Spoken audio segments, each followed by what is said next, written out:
Hello, on se retrouve aujourd'hui pour un tout nouvel épisode de Créatif et Impactant.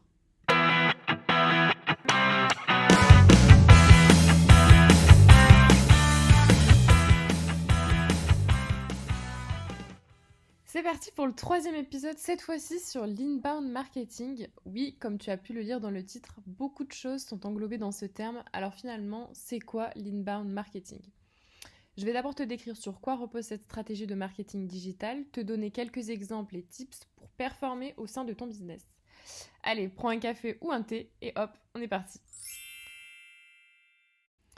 Alors, bienvenue dans cet épisode de podcast qui sera consacré, donc comme je l'ai dit, à l'inbound marketing. C'est une stratégie de marketing digital qui est de plus en plus populaire auprès des entreprises.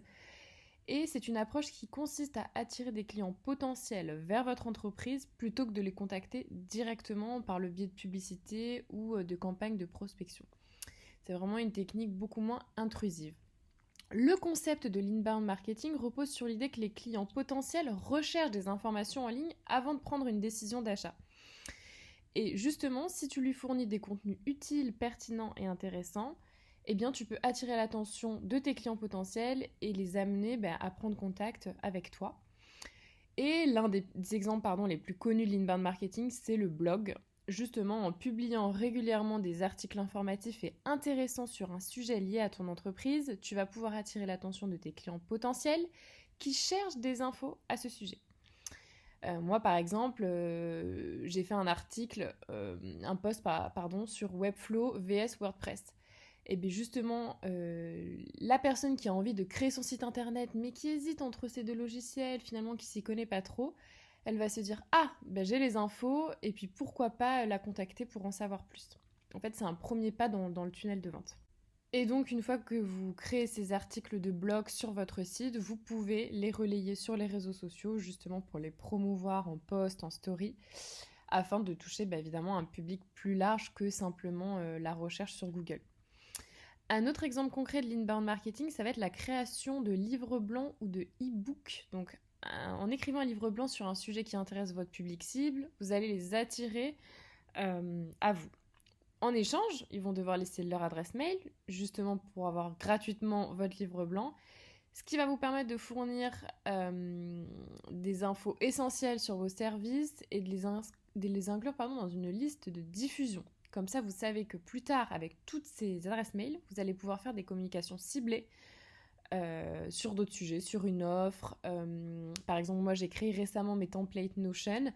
Eh bien, je sais que les gens intéressés par mes contenus gratuits, je vais pouvoir leur envoyer mon contenu payant parce que peut-être ça pourrait les intéresser. Voilà.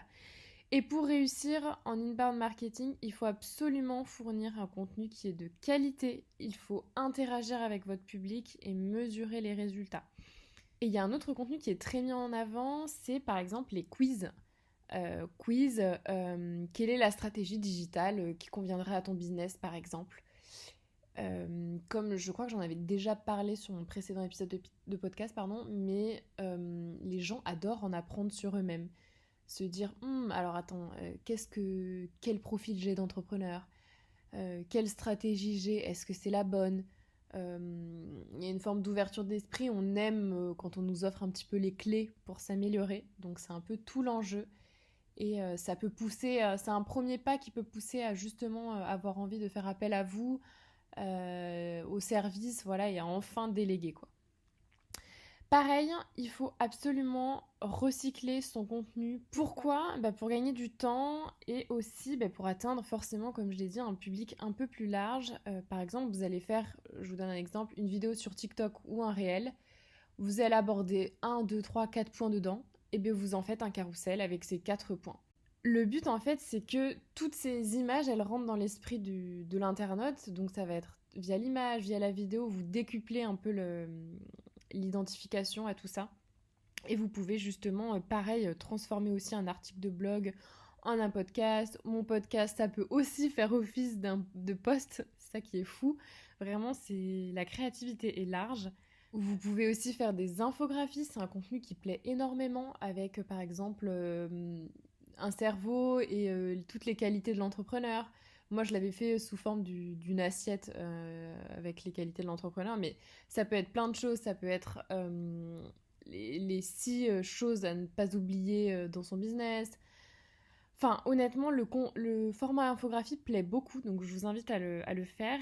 Et en somme, l'inbound marketing, c'est une stratégie qui est très efficace pour attirer des clients potentiels vers votre entreprise. On n'a pas ce côté forcing où on vient vous faire un message qui est purement du démarchage et qui peut paraître un peu froid, même si vous y mettez des emojis, etc. Ça sera jamais aussi performant que quelqu'un qui vient par lui-même.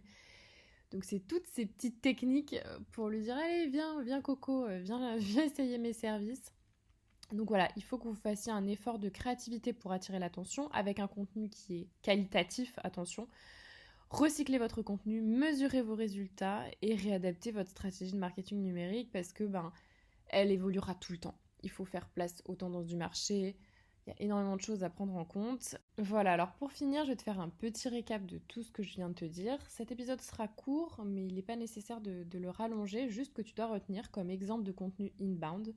C'est du blogging, des posts réels, etc., tout le contenu sur les réseaux sociaux, l'email marketing, le SEO, qui est le référencement naturel sur les moteurs de recherche via des articles de blog, du contenu sur ton site web avec une véritable stratégie de mots-clés pour avoir une bonne visibilité et que les gens puissent lire ton contenu parce que s'il est génial, c'est cool, mais s'il est vu par personne, c'est moins cool. Donc il faut absolument travailler ça. Et tu as aussi donc les vidéos, les webinaires et les podcasts. Voilà, ce sont les exemples. Et on mémorise bien, ça vise à créer du contenu qualitatif pour attirer des leads, les tracter naturellement et surtout pas aller faire de la prospection à froid qui n'a rien à voir, qui sera de l'outbound marketing. Voilà, donc j'espère que ce petit épisode t'aura plu et que tu auras pu avoir les informations utiles et en tout cas concises pour savoir finalement, ok, mais c'est quoi ces termes anglais, c'est quoi cet inbound marketing. J'espère que tu auras toutes les infos. Et à ce sujet, justement, pour organiser tout ton contenu, à savoir les posts sur les réseaux sociaux, les contenus en réel, les podcasts, j'ai créé 2 templates Notion. Si tu ne connais pas Notion, mais qu'est-ce que tu faisais? C'est un outil génial d'organisation où tu peux vraiment modeler ton activité à ton goût, faire des sous-rubriques, etc. Mais pour te faire gagner du temps, moi j'ai créé 2 templates qui est un planning de contenu et un portail client. Sur le planning de contenu, tu peux visualiser avec les fameux tableaux Kanban dans le temps, chronologiquement, tous tes posts, ceux en priorité à faire. C'est vraiment une organisation qui te permet d'aller plus vite en fait et d'avoir une vision claire et pas te sentir submergé, d'oublier des deadlines, etc. Et après, j'ai fait un portail client où là, en gros, plutôt que d'avoir 1 milliard de sollicitations par WhatsApp, par mail pour collaborer avec tous tes clients, là, tu as tout au même endroit. C'est un portail où, en gros, tu peux faire, par exemple, une première présentation si tu fais de la création de contenu et que tu dois faire des posts pour ton client. Eh bien, tout simplement, tu vas faire version 1, tu vas y mettre les posts et la personne, elle directement, elle pourra faire ses retours dès qu'elle a le temps dans la semaine, par exemple. Et toi, tu reviendras dessus. Toute la communication, elle est faite sur ce même portail, avec les inspirations, le contenu, les validations, tout au même endroit, plutôt que d'avoir 1 milliard d'outils. Donc moi, finalement, j'utilise surtout Notion et Canva pour la création de contenu.